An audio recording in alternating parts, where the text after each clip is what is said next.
आज हम बात कर रहे हैं मियाज शोरा की। शोरा को जैसे आप जानते हैं हम आल मदर मियाज में होता है। ये पहले शोरा मियाज में आता है, फिर सिफिलिस, फिर साइकोसिस। तो हम चले इसके बारे में डिस्कस कर लेते हैं। तो शोरा का मियाज में पहले आता है फंक्शनल डिस्टर्बेंस। तो जो शोरा का पेशेंट होगा उसमें पहले देखने को मिलेगा फंक्शनल डिस्टर्बेंस। यदि हम इसी में सिफिलिस और साइकोसिस को भी हम साथ में कंपेयर करते चलें तो शोरा में फंक्शनल डिस्टर्बेंस हो रहा है। सिफिलिस में क्या हो रहा है कि जो टिश्यू का डिस्ट्रक्शन हो रहा है, किसी टिश्यू का डिस्ट्रक्शन या टिश्यू का अल्सरेशन हो रहा है। और साइकोसिस की बात करें तो उसमें इनफिल्ट्रेशन देखने को मिल रहा है और साथ में प्रोलिफरेशन देखने को मिलता है। अब नेक्स्ट इसके फीचर की बात करते हैं शोरा की। Second number the fair of death everything. इस शोरा के पेशेंट को मौत का डर रहता है हर चीज़ से। अब हम नेक्स्ट की बात करते हैं कि इसमें देखते हैं कि ओवर सेंसिटिवनेस मिल रहा है। इसका जो पेशेंट है ना उसमें हमेशा ओवर सेंसिटिव रहता है, जैसे कि वो मेंटली ओवर सेंसिटिव है। जैसे उसको किसी ने इरिटेट कर दिया या कुछ उसके अगेंस्ट बोल दिया तो हमेशा हमेशा या कुछ समय के लिए वो मेंटल स्टिमुलस उसका बना रहेगा, किसी ने मुझे ऐसा बोला। अब हम बात करते हैं नेक्स्ट फीचर की। तो आ जाते हैं पेन। तो पेन जो है ना तो गर्म चीज़ या समर वेदर में उसका एक बढ़ जाता है, जबकि कोल्ड से उसको आराम मिलता है। अब हम आ जाते हैं नेक्स्ट की स्किन कंप्लेंट की बात करते हैं। स्किन कंप्लेंट में पहला होता है शोरा के पेशेंट में मोस्ट प्रोमिनेंट स्किन कंप्लेंट जो देखने को मिलती है वो ईचिंग देखने को मिलती है। ईचिंग रहेगा, फिर वो खुजलाएगा, उसको खुजलाता है। ये देखिए, तो उसमें से स्कार आ जाते हैं, नेल से खुजला दिया, फिर उसके कारण जो तो बर्निंग होता है। तो पहले क्या होगा, ईचिंग, फिर इसके बाद होगा बर्निंग ओ स्क्रैबिंग, और फिर इसके बाद बर्निंग आएगा। अब नेक्स्ट की हम बात करते हैं,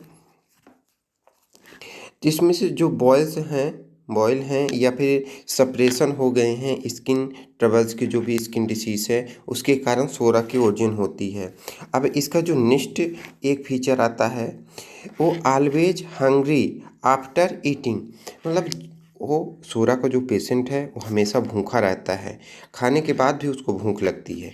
कारण ये है कि उसका जो GIT है, lake power of the elimination, poor digestion. वो कुछ भी खाता है उसके शरीर में लगता ही नहीं है, इसलिए उसको ऑलवेज हंग्री रहता है। ये देखिए, ये जो इसका GIT है ये काफ़ी फूड ले रहा है, डाइट ले रहा है, जबकि यहाँ इसके खाना आने के बाद ये डाइजेशन में, इसकी एब्जॉर्प्शन में प्रॉब्लम हो रही है, इसलिए फ्लैश आउट हो रहा है और इसके बॉडी पार्ट को नहीं लग रहा है फूड। इसलिए इसमें जो फूड की यानी कि जो उसके खाने की डिजायर है ना वो बढ़ जाती है और ज़्यादा डाइट लेगा, रात में उठ के भी खाना खाने लगेगा और जगने के बाद भी खाना खाएगा और इसके खाने की इच्छा एक प्रकार से इसमें किनाइन हंगर रहेगा, जितना जल्दी खाएं और क्या क्या खाएं ये देखने को मिलता है। अब नेक्स्ट की हम बात करते हैं तो क्रेविंग। शोरा के जो पेशेंट हैं उसमें क्रेविंग क्या रहती है, तो क्रेविंग इसमें रहती है मीट की और समुद्री फूड की और ग्रीन वेजिटेबल की, इसमें डिमांड रहती है। जबकि हम सिफिलिस की बात करें तो उसमें से मीट का टोटली एवर्जन रहता है। और साइकोसिस की यदि हम बात कर लें यहीं साइकोसिस की, तो मीट की जो है तो बहुत ज़्यादा डिमांड रहती है। अब नेक्स्ट की हम बात करते हैं बटाइगो। तो मतलब उसको चक्कर कैसे, यदि वो घूम रहा है तो उसको आराम मिलेगा, कोई बैठेगो जैसे उसको फील नहीं होगा, ना ही आएगा। यदि वो लेटा है तब उसको बैठेगो का सेंसेशन आएगा या चक्कर आएगा। अब हम बात करते हैं नेक्स्ट फीचर की, हेडक की। तो हेडक कैसा होता है, तो हेडक को हम डायग्राम से देख लेते हैं। ये हेडक, तो हेडक जो शोरा के पेशेंट को होता है, शोरा के पेशेंट का मैं हेडक बताता हूँ। ये हो गया अपना फ्रंटल पेराइट, ये हो गया टेम्पोरल और ये हो गया पेराइटल। ये फ्रंटल में पेन होगा, पेराइटल में होगा और टेम्पोरल में होगा, तीनों में होगा। जबकि यदि हम सिफिलिस के देखते हैं, सिफिलिस के पेशेंट को हम देखते हैं तो ये फ्रंटल में हो जाएगा, ये फ्रंटल में हो जाएगा, ये फ्रंटल में हो गया और यहाँ पेराइटल में देखने को मिलता है। जबकि ये फ्रंटल में पूरे इसके देखने को मिले सिफिलिस के पेन हो रहा है और पेराइटल में देखने को मिलता है। अब हम साइकोसिस के हेडक की बात करते हैं। साइकोसिस पेशेंट में जो हेडक रहेगा वो कहाँ देखने को मिलेगा? वो वाला जो हमें देखने को मिलेगा ये ऑक्सीपिटल रीजन में दिखेगा, जहाँ हाई ब्लड प्रेशर हो जाता है तो बिल्कुल थम्बिक पेन होता है। ऐसे देखिए, तो ये साइकोसिस का हो गया, साइकोसिस का, और ये वाला हो गया सिफिलिस का, सिफिलिस का हो गया, और ये हो गया सोरा का।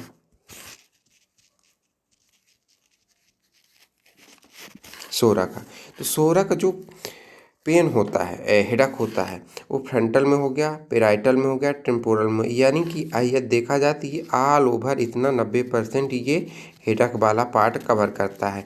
जबकि सिफिलिस का है तो सिफिलिस का ये वर्टेक्स ले लेता है और ये फ्रंटल ले लेता है, और साइकोसिस का ये लेता है ऑक्सीपिटल रीजन में हेडक होता है। अब हम बात कर रहे हैं नेक्स्ट फीचर की, क्या है? मोडालिटी। इसकी मोडालिटी क्या है?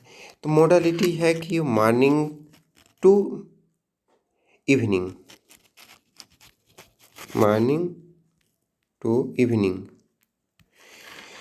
तो यानी कि ये जब मॉर्निंग में जगेगा तब इसको जो इसके कंप्लेंट्स रहेंगे कम रहेंगे, जैसे जैसे इवनिंग होती चली जाएगी इसके कंप्लेंट्स बढ़ते जाएंगे। ये हुआ इसका मोडालिटी। अब बात करते हैं इसके नेक्स्ट डिस्चार्ज के बारे में। तो डिस्चार्ज जो है ना, तो इसका नॉर्मल होता है, ऑल ओवर डिस्चार्ज इसका नॉर्मल है। जबकि ये सोरा का डिस्चार्ज नॉर्मल हो गया और सिफिलिस का हो गया ऑफेंसिव, ऑफेंसिव, और साइकोसिस का, साइकोसिस का एब नॉर्मल हो गया। अब इसमें अंतर क्या है? नॉर्मल मतलब जैसे नॉर्मल यूरिन आ रही है, नॉर्मल और पर्सपायरेशन हो रहा है, स्वेट हो रहा है। और सिफिलिस का मतलब होता है कि ऑफेंसिव डिस्चार्ज, इसके जितने भी रहेंगे तो इसमें से स्मेल आती रहेगी। और साइकोसिस में है तो एबनॉर्मल डिस्चार्ज रहेगा। एबनॉर्मल डिस्चार्ज मतलब जैसे कि विजाइनल डिस्चार्ज हो गया, ग्रीन कलर का हो गया, येलो कलर का हो गया, वो कलर पे डिपेंड करेगा।